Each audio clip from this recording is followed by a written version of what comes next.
నమస్తే, నేను మీ ఈశ్వర్. E6 న్యూస్కి స్వాగతం. వార్తల్లోని ముఖ్య అంశాలు. హైడ్రా చేస్తున్న పని భావితరాల భవిష్యత్ అని, దానిపై అసత్య ప్రచారం చేయడం సరికాదని ఎంపీ చామల కిరణ్ కుమార్ రెడ్డి అన్నారు. ఆయన ఢిల్లీలో మీడియాతో మాట్లాడారు. హైడ్రాను 80% మంది కావాలనే స్వాగతిస్తున్నారు, కొద్ది మంది కావాలనే కాంట్రవర్సీ చేస్తున్నారని అన్నారు. పేదలకు న్యాయం జరిగేందుకు ఈ కార్యక్రమం అని క్లారిటీ ఇచ్చారు. దీన్ని సాకుగా చూపించి హైదరాబాద్ బ్రాండ్ ఇమేజ్ను బీఆర్ఎస్ దెబ్బ తీయాలని చూస్తుందన్నారు.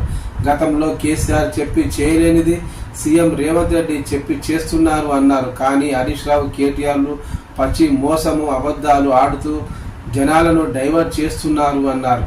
హైదరాబాద్లో 28,000 అక్రమ కట్టడాలు, నాలాలు, చెరువులు మీద ఉన్నాయని, వాటిని కూల్చితే తప్ప భవిష్యత్తులో హైదరాబాద్ మనుగడ ఉండదని పేర్కొన్నారు. ఇందుకు ప్రజలతో పాటు మీడియా సహకరించాలని అన్నారు. అధికారంలో ఉన్న 10 ఏళ్ల కాలంలో మూసి ప్రక్షాళన చెరువులు, కుంటలు, అక్రమాలను అడ్డుకోని వారు బీఆర్ఎస్ ఇప్పుడు ఎగిరి పడటం విచిత్రంగా ఉందన్నారు. స్వయంగా మాజీ సీఎం అసెంబ్లీలో పర్మిషన్లు లేని భవనాలపై కఠిన చర్యలు తీసుకుంటామని హెచ్చరించారని, ఆ తర్వాత మౌనంగా ఉండిపోయారన్నారు. కానీ తమ సీఎంకు ఎన్ని ప్రజలు వచ్చినా హైడ్రాను ఆపకుండా ముందుకు తీసుకెళ్తున్నారు. హైదరాబాద్ను మళ్ళీ లేక్ సిటీగా మారుస్తారన్నారు.